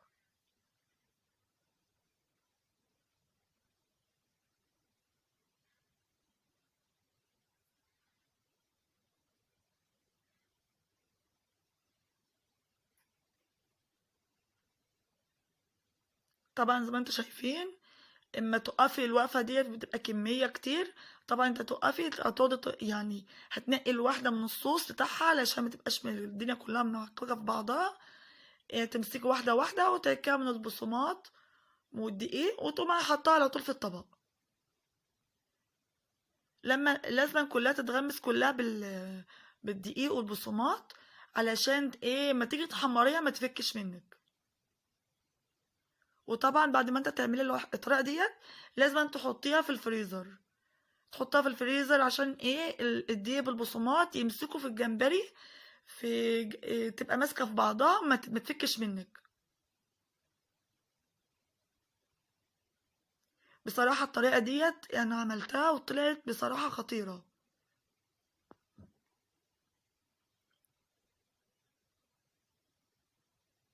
الطعم بتاعها بنفس المقادير ونفس الطريقه اللي انا عملتها ديت، امشي عليها خطوه خطوه هتطلع معاكي ناجحه وجميله ومش هتفك، وهتلاقيها مقرمشه وطعمها جميل لان احنا حاطين النشا مع البصمات والدقيق والتوابل.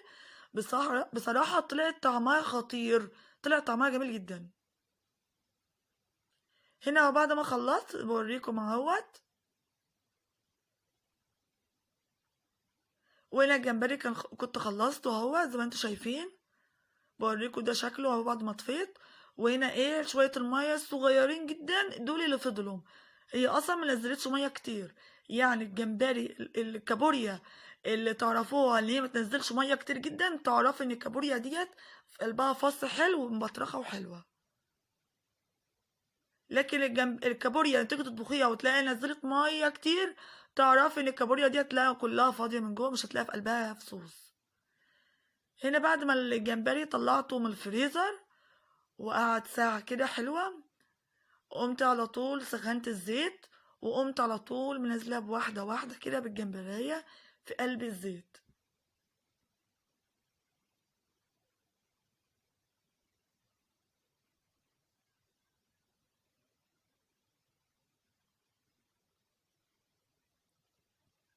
طبعا هنا في الطريقه في التحمير احنا محناش هنعلي عليها النار، هنخلي النار وسط علشان احنا عايزينها تتحمر وفي نفس الوقت ان هي الجمبري تستوى.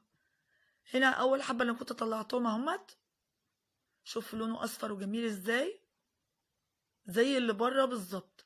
انا على فكره الحبه اللي انتوا شفتوهم دولي انا بعد شويه ما تلاقيتهمش في الطبق. ولادي قعدوا يسلطوا واحده ورا التانيه وجوزي زي ما تلاقيهم كل واحد عمال يجي يخطف من الطبق، قعدوا ياكلوا مني من الطبق. قلت لهم ما احنا هناكل كده، ما هناكل ايه؟ استنى ما اخلص وبعدين ناكل. لان بجد ريحته كانت قلبة الدنيا، ريحته كانت خطيره والطعم تحفه. اترننا كنا قاعدين عند الراجل وبناكل عنده. جوزي قال لي بعد الطريقه اللي انت عملتها ديت انا ما انتش هطلبه من بره خالص، هناكل بعد كده نجيبهم في البيت وتعملوه لي.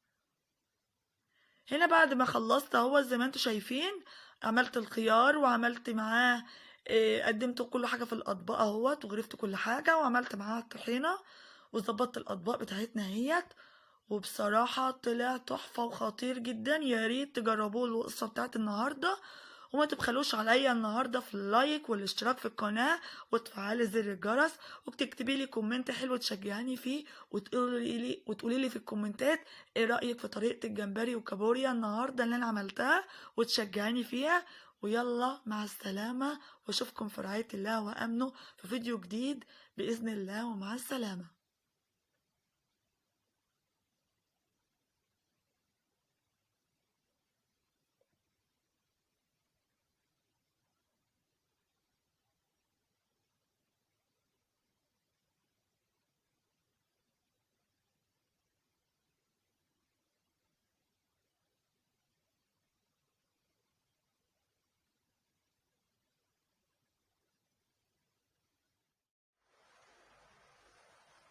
السلام عليكم ورحمة الله وبركاته. ازيكم يا اصحابي، ازيكم يا حبايبي، عاملين ايه؟ يا رب تكونوا بخير. معاكم ام زياد وجنى كل حياتي. النهاردة هقدم لكم فيديو جديد، روتين ليا هقدمه النهاردة ليكم في اوضة الاطفال. فهنروق السراير وهنمسح الموبيليا وهنظبط الاوضة، ويلا نشوف هنعمل ايه في الروتين بتاعي النهارده. هنا يا جماعه انا كده شلت الملايات وشلت اكياس المخده. طبعا انا عامله كسوه ستان للمخدات عشان تحافظ عليها، ما يبقاش على اللي هي الكسوه البيضه ويناموا عليها وكده. طبعا على كيس المخده مع الوقت بتصفر، فانا عامله لها كسوه ستان. قايله اللي منجد المكان بينجدهم، انا ردهم لسه قريب من فتره قريبه يعني، بقالهم كام شهر. قلت عشان احافظ على المخده وتبقى نظيفه، وبحيث ان انا هي لو حسيت ان هي اتوسخت او حاجه انا اشيل الكسوه ديت وهغسلها، والبيضه من تحت هتبقى نظيفه. فانا قلت ايه ان انا احافظ عليهم احسن ما ايه بدل كل شويه اقعد اردهم او كده ويبوظوا مني. انا عامله كده لسرير الاطفال وللسرير الكبير. هنا يا جماعه هنمسح كده بالبليتش، هنمسح به السرير.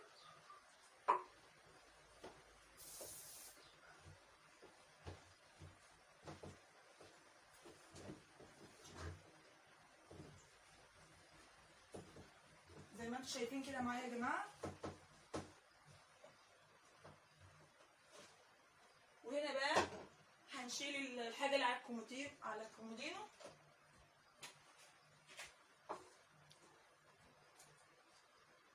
ونمسح الكومودينو برضو بالمره.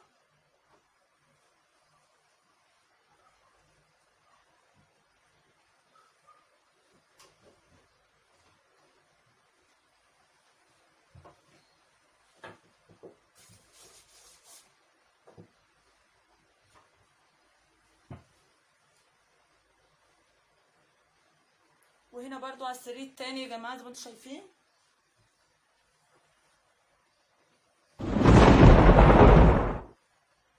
هنا حطيت كيس المخده بتاع الاوضه بتاع السرير بتاعهم، وانا شايله التكاوي بتاعت السرير. دول الكفرتات. هنمسك كده اوضه سرير السرير وننضفه ويانا، ننضفه مع بعض.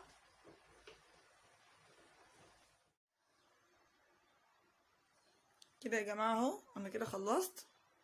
ده كده السراير، انا كده خلصت اهو. فرشت الكفرته، عملت الملاية من تحت نظيفة، وعملت الكفرته من فوق.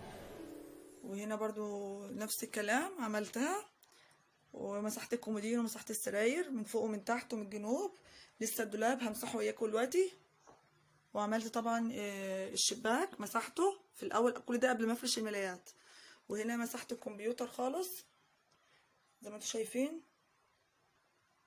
انا والله كنت مصوره حاجات كتير في الاول، بس تلاقيت الكاميرا فصلت، مفيش مساحه وكده، فما بينتليش وانا بفرش لكم السرير. فباذن الله قريب باذن الله هوريكم انا بعمل ايه.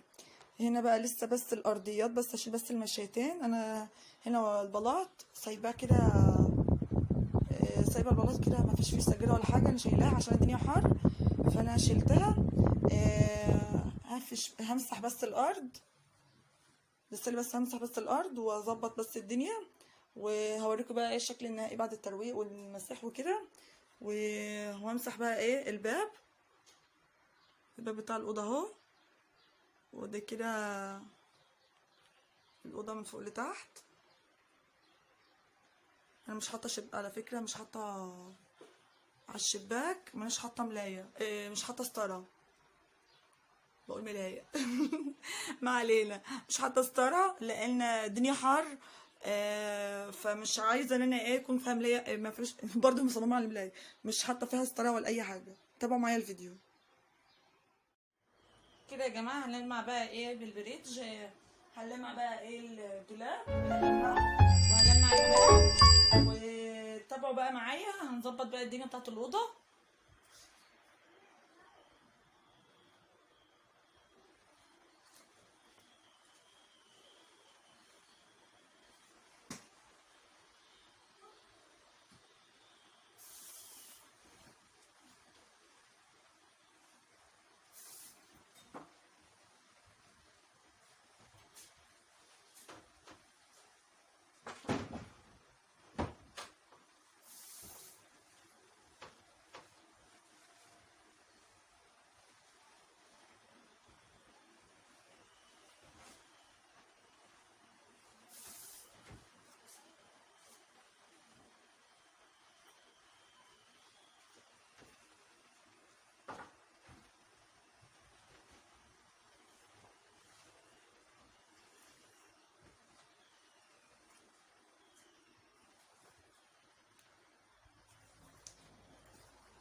كفايه يا جماعه. هنمسح بقى الارض، ما عادش قدامنا إلا الارض فيها تراب او حاجه. طبعا مفيش فيها تراب لان على طول بمسحها وبروقها.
وبكده يا جماعه كل خلصت الاوضه ونضفتها وخليتها نظيفه مفيش فيها اي حاجه. لمعت المكتبه بتاعه الكمبيوتر كلها مفيش فيها اي تراب ولا فيها اي حاجه معاكم زي ما انتم شايفين اهوت، مفيش فيها حاجه.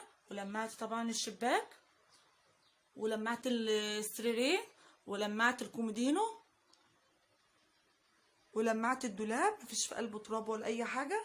طبعا انا كل يومين التلميعه الكبيره دي، يعني يوم ويوم يوم ويوم طول الاسبوع كده، وساعات والله بعمل يوميا على حسب ما انا مفتحه. طبعا انا وانا مقفله مش همسحها على طول لان طبعا انا سايباها على البلاط، فعلى طول بمسحها. يعني يوم امسحها ويوم اكنسها، يوم امسحها ويوم اكنسها.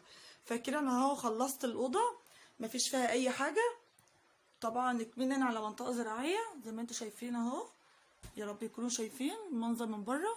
طبعا الحمام طاير اهو كده، فالمكان عندي مكان مفتوح ومكشوف، فعلى طول انا بفتح الشباك هنا الصبح بدري الشمس بتخش لي، فعلى طول بهوي الحاجه الصبح بدري واقوم مقفلها عامله ستراند زي ما انتم شايفين كده، بفتح الشيش من بره واقوم عامله الازاز فاتحاه عامله ستراند واقوم مهويه الاوضه. وبعد كده بقوم جايه بعد كده يقوم مهويه الاوضه، المع الموبيليا بتاعتي وافرش السراير لو في بلايه تتغير او حاجه، وبعد كده بقفل الأوضة وبطهرها وبعقمها وبرش لها معطر في الأوضة، وأقوم مقفلة على طول السراوند والشباك. طبعا مش هعتم الوقت ولا أقفل، شوية كده لأن لسه في دبان عايزة أمشيه كده، فهنش الأوضة وأظبطها ورب الفيديو بتاع النهاردة يكون عجبكم. فيديو النهاردة يكون تشجيعي.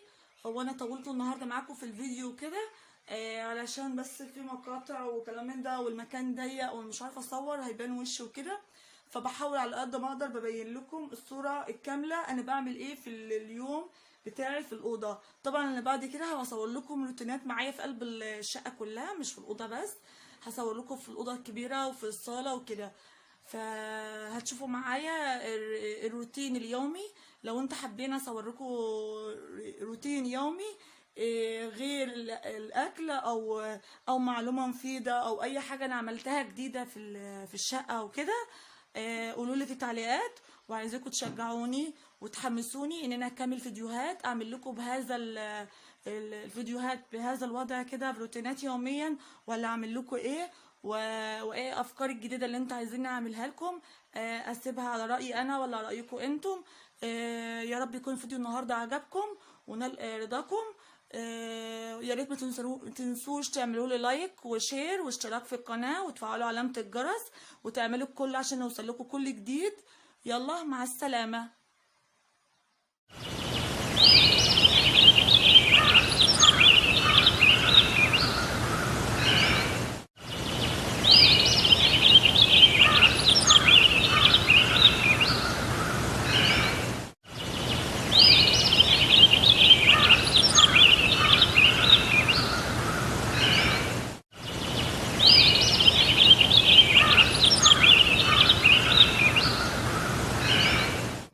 السلام عليكم ورحمة الله. أهلا وسهلا بكم في فيديو جديد من قناتي أم زياد وجنى كل حياتي. متنسوش تحط لايك للفيديو واشتراك للقناة لو لسه مش مشتركة، وتفعل زر الاشتراك عشان يوصلك كل فيديو جديد أنا بنزله. ويلا بينا على فيديو النهاردة، فيديو جميل جدا يا رب يعجبكم. النهاردة روتين يوم الجمعة. زي ما انتوا شفتم غدا النهاردة هيبقى ايه؟ هيبقى لحمة في صينية بطاطس بالكوسة. النهارده زي ما انتم شايفين جبت اللحمه اهوت وبدات ان انا اقطعها مكعبات صغيره، وزي ما انتم شفتوا من شويه برده كنا جبنا الخضار برده وفرزناه وحطينا كل حاجه في مكانها، والرز برده كهناه وعندنا كل حاجه في مكانها. هنا زي ما انتم شايفين انا اللحمه ديت انا هقطعها قطع كده صغيره وهحطها في الطبق، وابدا ان انا اشطفها بس شطفه صغيره، واكب بقى واقوم ايه حطها في الكسرونه مولعه عليها ميه، وابدا ان انا ايه اسيبها انها ايه تتسلق. وبعد ما تتسلق نبقى نشوف هنعمل مع بعض ايه.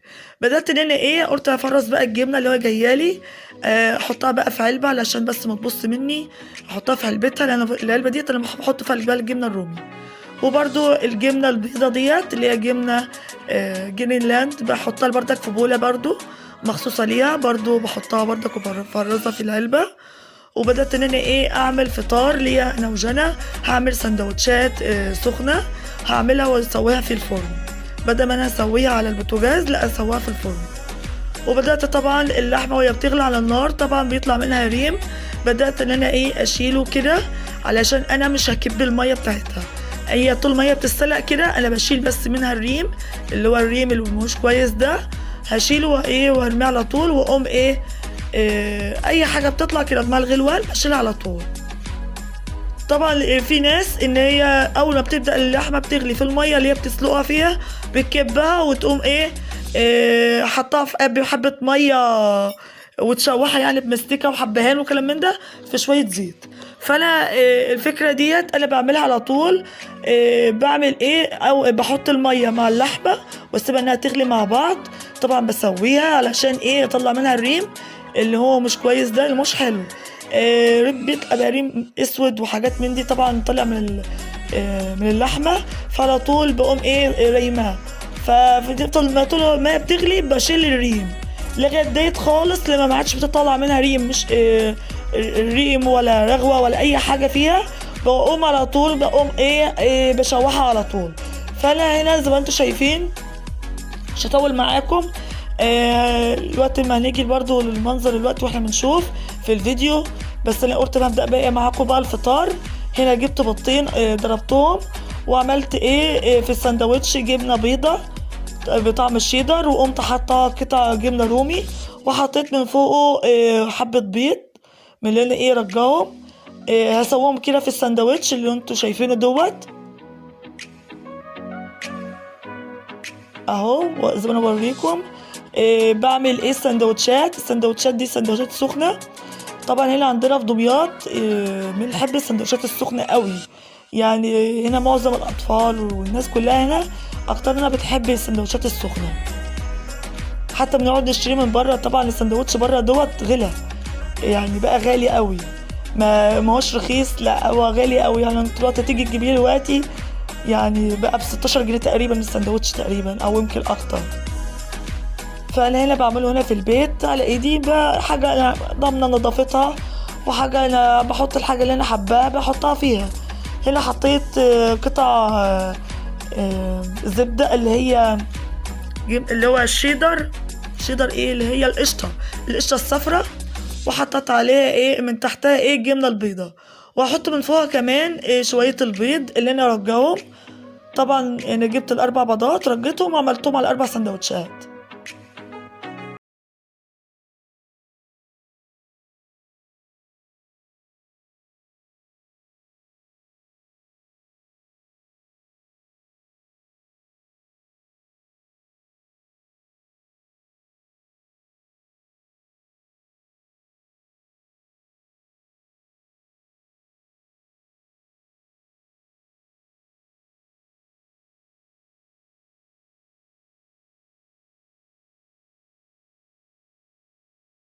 حلوين كده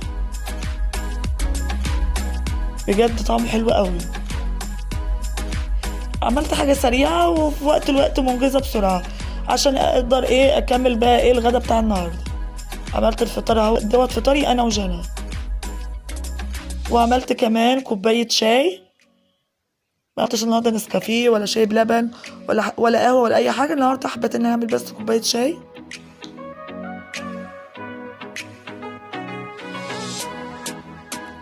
طبعا الفطار دوت انا مش هقعد افطر والكلام ده خالص. انا بحط هنا جنب السندوتشات وكوبايه الشاي وادي لجنى سندوتشاتها، وابدا ان انا ايه هاكل كده وانا ايه بحضر الغدا بتاع النهارده. حطيت الفطار على جنب، وبدات ان انا ايه اجيب البطاطس والكوسه والحاجه اللي انا ايه هعملها النهارده في الغدا بتاع النهارده.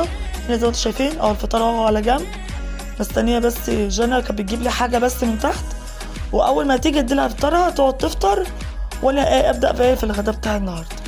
جبت البطاطس وبقشرها اهوت عشان نعمل ايه صينيه بطاطس باللحمه، بطاطس على كوسه وبصل وايه وانا اعملها باللحمه. بجيب البطاطس النهارده حلوه اهو، لسه جايلي يعني حلوه قوي. هنا بعد ما قشرت البطاطس هجيب بقى ايه الكوسه واقشرها برضو زي ما انتوا شايفين اهو. البطاطس دوت مغسول، انا غسلته، لكن الكوسه بقى اقشرها وابدا ايه اغسلها لوحدها. هنا بقى ايه كنت انا اللحمه بعد ما استوت والسلق كويس جدا وما حدش بيطلع منها ريم وبقت حلوه، كبيتها في كسرونه تانية، وابدا ان انا شطفت الكسرونه ديت وبدات ان انا احط ايه حبه زيت وحبهان ومستكه، فصين حبهان اهوت، وحطيت برضو فص مستكه.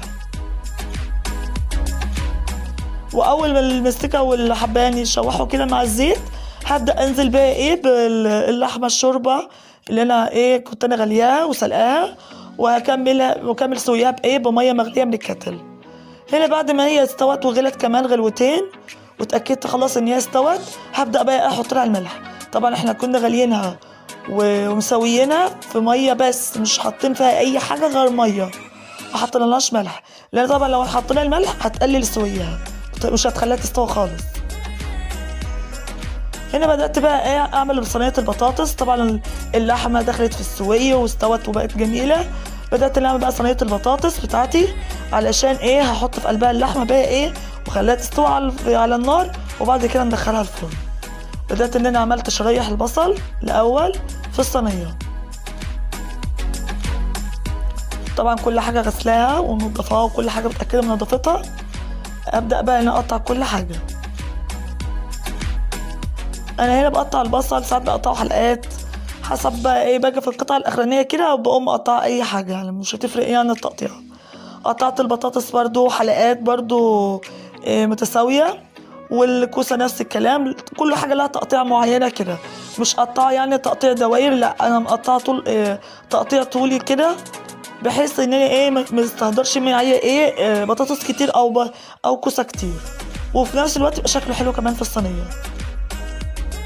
هنا بعد ما انا حطيت البطاطس والكوسه والبصل قلبتهم كده مع بعض تقليبه بايدي كده، وبعد كده جبت كيس طماطم الفريزر قطعته كده بالمعلقه لما فك شويه، وقمت نازله على طول بحبه ميه اللي هو العيار بتاعها اللي هو بتاع صينيه البطاطس، ميه سخنه عشان يفك معايا، واديت لها شويه فلفل اسود وشويه كمون.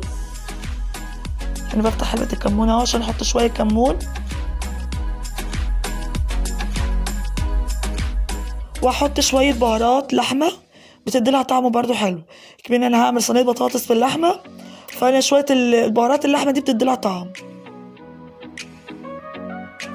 واحط كمان حبه بابريكا اللي هي الحلوه، ممكن تستغني عنها وتحطي فلفله عندك تقطعيها، شويه شطه، فانا مش حابه ان انا احط شطه خالص. واحط كمان حبه الملح، وابدا اقلب بقى كل التوابل مع الطماطم، علشان دوت العيار بتاعها. خلاص كده انا صبيت العيار بتاع الطماطم في صينيه البطاطس. انا ما بملهاش خالص يعني، وبجيب الثوم اللي انا مفرزاه من الفريزر ده، فبحط برضك فصين ثوم من فوق البطاطس كده، وبنزلها كده، بحاول انها تنزل في صينيه البطاطس. هنا كان الغطا صغير، جبت غطا كبير، اول ما بدأت تغلي من تحت كده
طبعا انا بشيل بس الورق بس بتاعه، لكن العنقود بتاعه بسيبه زي ما هو علشان السفندي بيبص. وطبعا حطيت التفاح برضو، فرغت التفاح في علبه لوحدها. هنا بدات اغسل بقى الطبقين والحاجات اللي استخدمتها في الفطار، وكان عندي كوبايتين فردك فاضيين من امبارح ساعه العشاء، كان كوبايتين بس وطبقين مطرح كنا حاطين بس فيهم سندوتشات، وكوبايتين شاي بس ايه كنا شاربينهم بالليل. سبتهم بقى ايه تاني يوم، وقمت قلت اغسلهم بقى ايه مع فطار، مع الطبقين بتوع الفطار، وقلت ايه مغسلهم كده وانا واقفه والاكل على النار بيستوى. بدات ان انا اجيب ايه الاطباق. طبعا الاسبونشه ديت لسه جايباها جديده، فطبعا لسه اكمنها لسه جديده، مش عارفه ان انا استخدمها لانها ناشفه. هنا بقى كانت البطاطس خلاص استبكت على النار، دخلتها الفرن. هنا بدات الحاجه بقى اللي انا غسلتها، بدات ان انا اشطفها كويس، وانا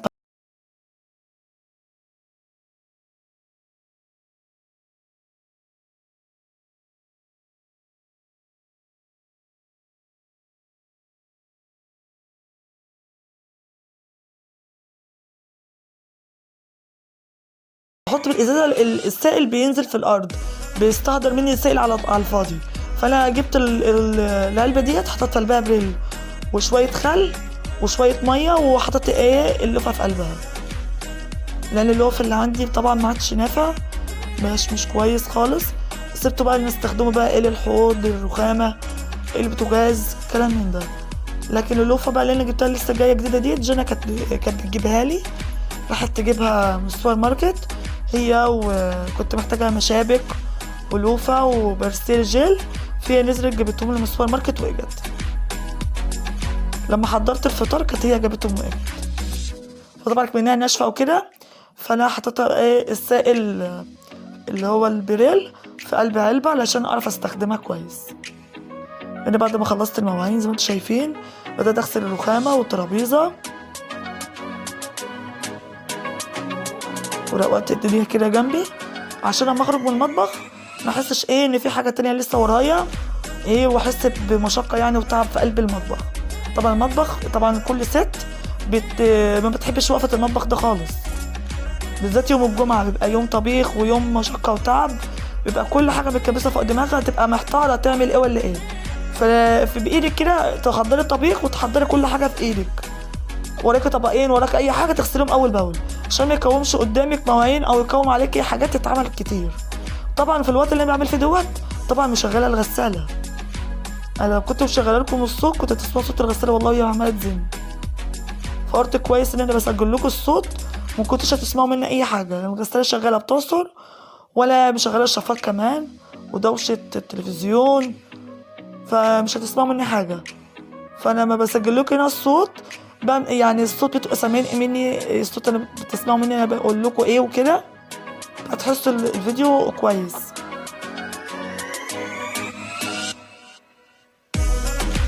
بدأت امسك الرخامه برضك في الجهه التانية، بشيل كل حاجه كده مع الرخامه وبمسح تحتها بحيث ان الرخامه عندي تبقى نظيفه. وبرضك في الوقت اللي انا خلصت فيه دوت برضك بس مصورتوش، مسكت برضك التلاجة من جوه، وبعد ما انا خلصت اللي ورايا نضفتها من جوه، شلت اي حاجه اللي مش مستخدماها ومش ماهيش كويسه من جبن او اي حاجه، شلتها رميتها، ونضفت الرفوف مسحتها كويس. وبعد ما انا خلصتها مسحتها برضك من بره وخلصتها بقى، دخلت بقى على المطبخ على الصاله بقى عشان اروق الصاله. جبت بقى ايه حبه بخور، ولعت فحميتين كده على النار، وحطيت بقى حبه بخور وقلت ابخر بقى البيت بعد ما ولعت على الاكل، وبدأت ان انا اكنس في الصاله. هو الصاله اصلا كانت متروقه، ما كانش بس اللي انا هكنسها، بس جبت بس المكنسه كنستها، وغسيل برضو جبته من الغساله، بس ما بينتولكوش لان ايه عشان الفيديو بس ما يطولش مني. في حاجات كتير انا عملتها بس ما قدرتش ان انا اصورها. لو بوريكم الروتين بتاعي اليومي بجد يعني هياخد مني ساعات، مش هياخد مني ايه 24 دقيقة، لا هياخد مني ساعات. في حاجات كنت اختصرت لكم فيها وفي حاجات جريت فيهم الوقت علشان الوقت كان جري جدا. هنا بقى كان في كارثة جنى كانت عاملاها، وانا بخرت وخلاص والدنيا بقت تمام. جابت لي في المنطقة اللي انتوا شايفينها دهيت، وقعت لي البخور على السجادة عندي هنا اتحرقت خالص. الحمد لله لما وقعتش على رجلها حرقتها، قدر الله ما شاء فعل، الحمد لله. والله في اليوم ده قعدت اصرخ واصوت منها جامد، قلت انا عايزه ابخر راحت تمسك البخور وتبخر هي. يا بنت اللي بخرت، تقول لي انا عايزه اعمل. راحت مليسه بتشتريها بس قامت مقلوبه على رجليها وعلى السجاده. مش عارفه ايه اللي خلاها تيجي يعني في المكان ده وتبخر هنا ليه. بتلف بقى بس قامت واقعه. هي السجاده بس اتعلمت بس مطرح الفحم. هنا بعد ما انا خلصت الشقه وكنستها ورتبت الدنيا كلها حاجه بقت تمام، دخلت بقى ان انا احضر الغدا بقى علشان نتغدى. هذه سلطه البطاطس شكلها جميل ازاي. وهنا الشوربه وفي قلبها حطيت اللحمه وده الرز. بجد صينيه بطاطس خرافه، بجد طعمها حلو قوي. كده بقى نروح بقى نتغدى بقى. هنا بعد بقى اتغدينا ده الاطباق والحاجات اللي طلعت زي ما انتوا شايفين. وهنا بقى صينيه البطاطس ديت انا سبتها تبوش كده بسخنها كده على النار عشان ايه ما حكاهاش وتبوظ مني، فبسخن لها شويه ميه كده عشان تنضف. بعد ما غسلت بقى المواعين دخلت بقى على الحمام اخد له برده جوله. قلت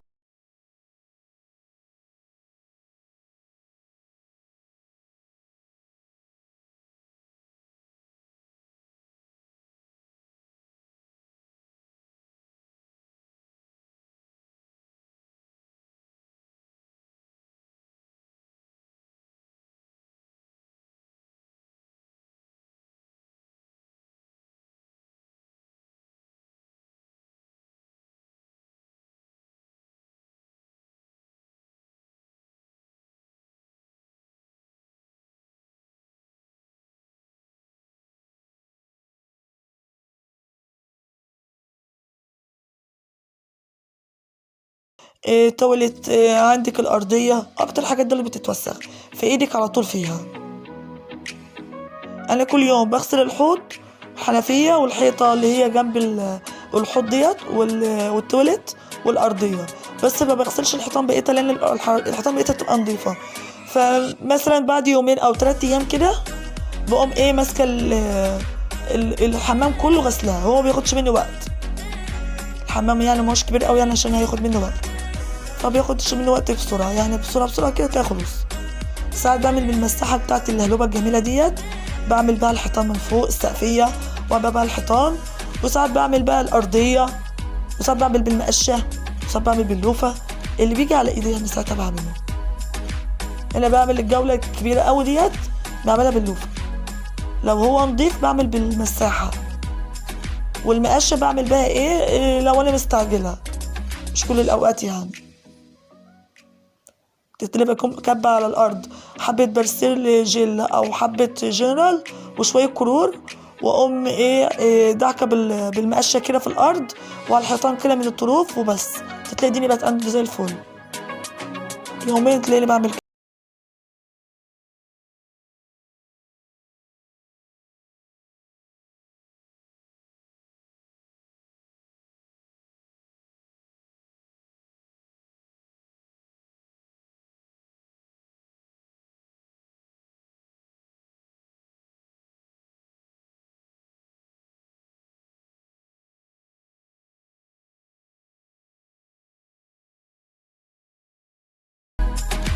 طبعا البخاخ دوت انا سايباه معقم ومطهر للتواليت وللحوض. انا حاطه في قلبه مطهر وشويه كرور وحبه جنرال، فبستخدمهم على طول للحوض وللتواليت.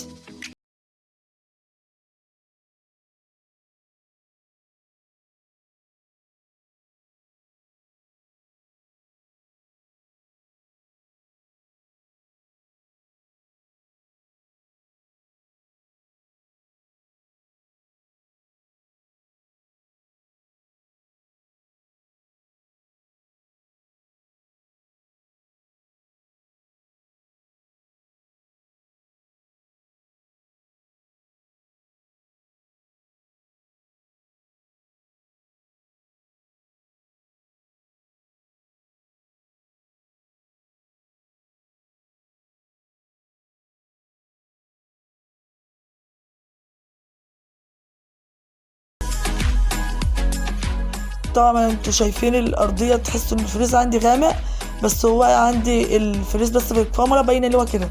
لكن هو بالكرور والجنرال والبرستيل والحاجات ديت اللي بحطها بيخلي الحاجات دي كلها بتبقى فاتحه، بس هي في الكاميرا بتبان ان هي غامقه لان هي بتبقى بيج، لون بيج فاتح، ما هوش بيبقى ابيض شاهق، لا بيبقى لون بيج. يعني بفتح بقى الدش الصغير دوت وابدا اشطف بقى ايه الحيطان.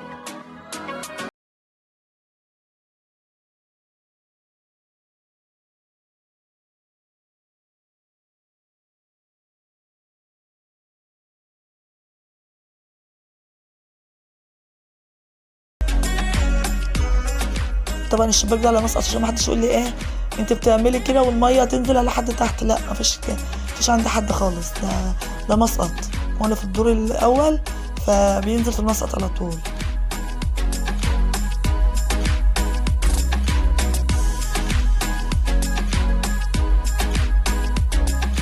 حتى المسقط برضو متبلط وفي قلبه بلاعه، في قلبها بلاعه كده، في قلبها لما بتنزل على طول في البلاعه، لا صرف يعني.